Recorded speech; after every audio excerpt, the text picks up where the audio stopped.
Your tongue is a snitch. It's the one part of your body that works for your enemies while you're still paying its rent. Most people walk around leaking their plans, their fears, and their wins like they're getting paid for the information. They think being real is a flex, but in the halls of power, it's just a suicide note. Machiavelli didn't win by being the loudest in the room. He won by being the one who knew everyone else's secrets while keeping his own locked behind teeth of iron. If you don't learn to treat your mouth like a high-security vault, you're just a walking map for anyone looking to colonize your life. Every word you drop is a crumb that leads right to your throat. You think you're building a connection? You're actually handing out the keys to your kingdom. It's time to stop talking like a victim and start calculating like a prince. Now, let's talk about 5 situations where your own mouth betrays you and turns into your worst enemy. The first situation is the trap of getting too comfortable in a social setting where you confuse a peer for a real friend. You're out for a coffee or just hanging out with someone you work with or someone in your circle. You're relaxed, the vibe is good, and you start to feel like you can finally be yourself. This is exactly when your mouth turns into a weapon used against you. You start talking about that side hustle you're building or that specific piece of dirt you have on the boss that's keeping your job safe. You think you're bonding by sharing secrets, but Machiavelli would call you a sitting duck. In the real world, there are no peers. There are only people who haven't found a reason to step on your head yet. By opening your mouth because you felt safe, you just handed over the keys to your house before you even put the locks on the doors. You've shown them your virtu, that special edge that makes you valuable, and you've made it common knowledge. The second those words leave your mouth, they aren't yours anymore. They belong to whoever is listening. If that person sees a chance to get a promotion or a way to look better than you, that secret you shared is the first thing they'll sell to buy their way into the boss's good graces. Most people don't want to see you winning if it makes them look like they're losing. Your honesty just gave them the exact map they need to take you down. If you realize you've messed up and the words are already out there, do not freak out. Don't say, "Hey, please don't tell anyone." That just tells them the information is super valuable and makes you look scared and weak. Instead, you need to execute a smoke screen move. You have to bury that one truth under a pile of fake stories.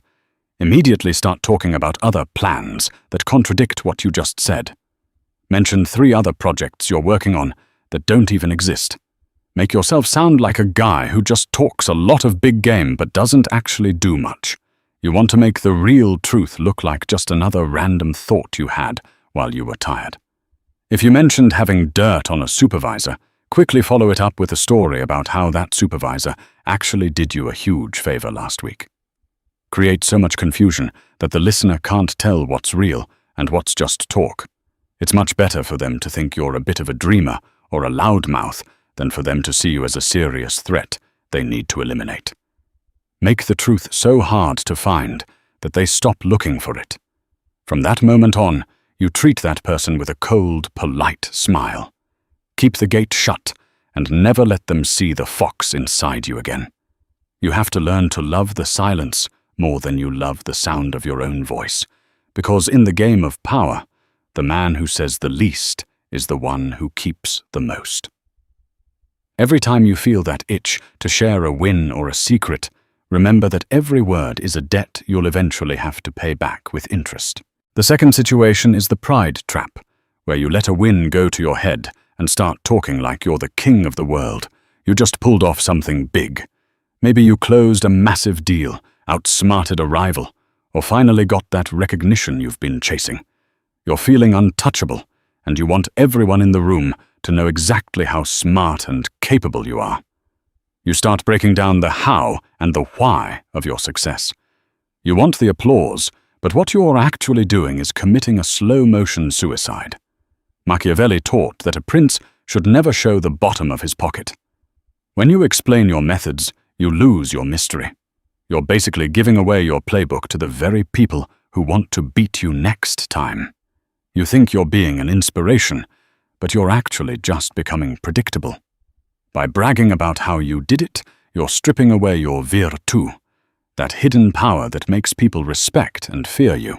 When people know exactly how you move, they stop being impressed and start looking for the counter-move. You've turned your unique talent into a set of instructions that anyone can follow. Even worse, you're painting a giant target on your back. In any office, neighborhood, or circle, there is always someone who is quietly seething at your success. By rubbing their nose in it, you aren't just winning, you're insulting them. You're creating a fox in the corner who will spend every waking hour figuring out how to knock you off your pedestal. If you realize you've started talking too much, and you see the room getting quiet, or people looking at you with that fake, tight smile, you need to fix it fast. You have to kill the envy before it kills you. The best way out is to immediately start downplaying your role. Stop taking credit and start blaming luck. Tell everyone it was just a fluke, or better yet, shift the spotlight to a team member who didn't actually do much. Say something like, "Honestly, I just got lucky with the timing." Or, "If it wasn't for the help from the accounting team, this would have been a disaster." You want to make yourself look less like a genius and more like a guy who just happened to be in the right place at the right time. It sounds crazy to give away your credit, but it's a power move. By acting like the win was no big deal, you take the target off your back. You make the losers in the room feel less like losers, which stops them from plotting against you. You want them to think you aren't a threat that needs to be neutralized. Let them think you're just lucky. While they're busy underestimating you, you can go back to working in the shadows on your next move. It is far better to be thought of as a lucky amateur than to be seen as a dangerous professional that everyone needs to team up against. Keep your mouth shut about your process. Keep your wins quiet. And let people wonder how you keep getting lucky over and over again. The less they know about how you win, the longer you'll stay on top. The third situation is the danger of letting your temper do the talking. Nothing betrays a man like a moment of pure, unfiltered rage. When you get angry, your brain shuts off and your mouth takes over. This is the moment when the filter you've worked so hard to build just vanishes into thin air. Machiavelli knew that an emotional man is a puppet that anyone can pull the strings on.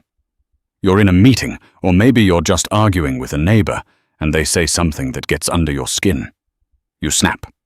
You start saying exactly what you think of them. You bring up old grudges you were supposed to have forgotten, and you reveal exactly what your real goals are. In that 1 second of venting, you've given away your entire hand. Now, everyone in the room knows your cards, your weaknesses, and exactly how to make you lose your cool again. By blowing up, you've shown everyone that you aren't in control. You've traded your power for a temporary feeling of being right. But in the game of power, being right doesn't matter. Staying in control does. The person who kept their cool while you were screaming is the one who just won the exchange. They now know exactly what buttons to push to make you look like an amateur. They've seen your real targets and the things that actually keep you up at night. You think you're being alpha or standing your ground, but to a lion or a fox, you just look like a child who can't handle the heat. You've handed them a remote control to your emotions, and they will use it to distract you or destroy you whenever it suits them. If you find yourself in this spot where the explosion has already happened and the room is staring at you in shock, you have to move fast to regain your leverage. Do not apologize in a way that makes you look guilty or weak. An apology often just confirms that you lost control. Instead, you have to play the calculated outburst card. You need to flip the script so it looks like your anger wasn't a mistake, but a performance. A few hours later, or even the next day, you approach the person with a cold, calm face. You tell them, "I needed to see how you'd react under pressure," or "I wanted to see if you were actually paying attention to the risks I was pointing out." You make them wonder if you were ever actually mad at all, or if you were just testing their loyalty and their backbone. By reframing your rage as a tool, you turn a moment of weakness into a moment of intimidation. You want them to think, was he actually losing it, or was he playing with me?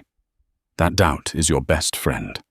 It makes people afraid to push you because they don't know if your reaction is real or a trap. From that point on, you have to practice the stone face technique. Even when you're boiling inside, you keep your voice low and your sentences short. The less you say when you're mad, the more people will fear what you're thinking. Silence is the ultimate weapon of the powerful, especially when everyone else is shouting. Make them work to figure you out, and never give away the honest truth of your anger for free again. The fourth situation is the desperate urge to fill the silence. Most people are terrified of a quiet room. They feel a physical itch to keep the air warm with words, any words, just to stop things from feeling awkward. But in the world of power, silence isn't a void. It's a vacuum that sucks the truth out of the person across from you. Machiavelli knew that the man who can sit in silence the longest is the one who holds the steering wheel. You're in a negotiation, or maybe you're just asking for a favor, and the other person doesn't answer right away. They just look at you. Instead of waiting, you start babbling. You start explaining why your request is fair, or you start offering discounts before they even ask for one. You think you're being persuasive, but you're actually just leaking your desperation. You've signaled to everyone that you're uncomfortable and that you'll do anything just to make the tension go away. By opening your mouth to kill the silence, you've essentially handed over your wallet. You've shown that you don't have the stomach for a fight or the patience for a long game. The second you start over-explaining, you're losing leverage. Silence is a mirror. It reflects the other person's insecurities back at them. When you refuse to fill it, the other person starts to wonder what you're thinking. They start to worry that they've offended you, or that you know something they don't. But when you start rambling, you take all that pressure off them and put it right back on yourself. You've turned yourself from a lion, sitting in wait, into a nervous bird chirping for attention. You've made it easy for them to just sit back and wait for you to negotiate against yourself. If you find yourself in a spot where you've already started rambling, and you realize the other person is just watching you sink, you have to stop mid-sentence. Don't even finish the thought. Just stop. Take a slow breath. Look them dead in the eye and wait. To get out of the hole you've dug, you need to flip the pressure. Ask them a short, sharp, open-ended question like, "What part of this is making you hesitate?" Or, "Does this deal work for you? Or should we stop here?" Then lock your jaw. Don't say another word until they do. You have to force the burden of the silence back onto them. Let them be the one to drown in the quiet while you watch them struggle to stay afloat. The goal is to make them the one who has to talk their way out of the tension. When they start talking to fill the gap, they will usually start revealing their own hand, what they're afraid of, what they're willing to give up, and where their real limits are. You want to become a wall that they eventually crash into. From now on, practice being the second person to speak in every important conversation. Let the silence hang there like a heavy weight. If it feels awkward, good. That means it's working. The more comfortable you get with the dead air, the more people will start to defer to you. They will see you as a man who is in total control of his environment, someone who doesn't need to beg for a response. Silence is free, but the information you get from it is worth a fortune. The fifth and final situation is the trap of the explanation. When you get caught in a mistake, or someone calls you out on a ruthless move you made, your natural human instinct is to start defending yourself. You want to explain why you did it. You want to show them your heart was in the right place, and you want them to understand your perspective. But Machiavelli would tell you that the moment you start explaining, you've already lost. In the game of power, an explanation is just a fancy word for a confession. When you provide a long list of reasons for your actions, you aren't showing strength. You're showing that you are accountable to the person asking the questions. You are putting yourself in the position of a servant, asking a master for forgiveness. The prince knows that the end justifies the means, but he also knows that explaining those means makes them look small. The more you talk, the more evidence you give your enemies to use against you later. If you give a 3-paragraph defense of why you fired someone, or why you jumped over a colleague for a promotion, you are giving them 3 paragraphs of material to pick apart, twist, and throw back in your face. You are making your move look like a problem that needs to be solved rather than a command that was already executed. Power doesn't explain itself. It simply exists. When you over-explain, you are basically admitting that you don't think you had the right to do what you did. If you find yourself backed into a corner where people are demanding an answer for something you did, do not give them the satisfaction of a why. To get out of this trap, you have to keep your response as short and cold as a blade. Don't offer excuses and don't try to make them like you. Instead, frame your action as a necessity. Use short, heavy sentences. Say, "It was the only way to protect the project," or "The situation required a hard choice, and I made it." If they keep digging and trying to make you feel guilty, don't take the bait. Flip the pressure back on them. Ask them, "Are you more interested in the results or the feelings involved? Or would you prefer we failed together or that I succeeded alone?" By refusing to defend yourself, you force them to accept the reality of what happened. You aren't asking for permission to be ruthless. You're telling them that ruthlessness was the price of admission. If you've already started rambling and making excuses, stop immediately. Switch to a tone of total indifference. Act like the conversation is beneath you. The goal is to make them feel like their questioning is the actual mistake, not your action. People stop attacking a wall, but they will keep tearing at a door that is trying to stay shut. Be the wall. Let them exhaust themselves trying to get a reaction out of you while you sit there in perfect, cold silence. The less you justify, the more they will assume you had a very good, very secret reason for what you did. In the world of the fox, a mysterious move is always more respected than an explained one. Now that you know how to lock the gate, you need to know what to let through. If you stay 100% silent, you become a mystery that people want to solve or a threat they want to remove. To stay safe, you need to feed the vultures just enough to keep them busy, but never enough to keep them full. The best things to talk about are the things that don't matter. Machiavelli knew that a prince must appear compassionate, faithful, and humane, even if he is none of those things. Talk about the weather, sports, a movie you saw, or a boring hobby like gardening. This is called strategic banality. You want people to think you're just a regular, predictable guy. If you're at a work event and everyone is fishing for gossip, talk about your dog or a recipe you messed up. By talking about small, human things, you lower their guard. They think they know you, so they stop looking for the fox hiding behind your eyes. The goal is to be a social chameleon. Give them enough noise so they don't notice the silence where your real plans are growing. If someone pushes you to talk about something serious, pivot to shared problems. Talk about how the traffic is getting worse, or how the new software at the office is a headache. When you complain about small, common things, people feel a bond with you. It's a fake bond, but it's a perfect shield. You're giving them a problem to focus on that has zero stakes for you. If you realize you've been too quiet and people are starting to get suspicious, ask them questions about themselves. People love the sound of their own voice more than anything else. By making them talk, you achieve two things. You stop having to speak, and you start gathering intelligence on their weaknesses. The secret is to use your mouth as a distraction, not a mirror. Never talk about your true ambitions, your next move, or who you really trust. Keep your talk wide and shallow. If you're in a situation where you need to look like an expert but don't want to give away your secrets, talk in principles and trends rather than names and numbers. Use phrases like, "the market is shifting," or "efficiency is the goal." It sounds smart, it fills the air, but it tells them absolutely nothing they can use against you.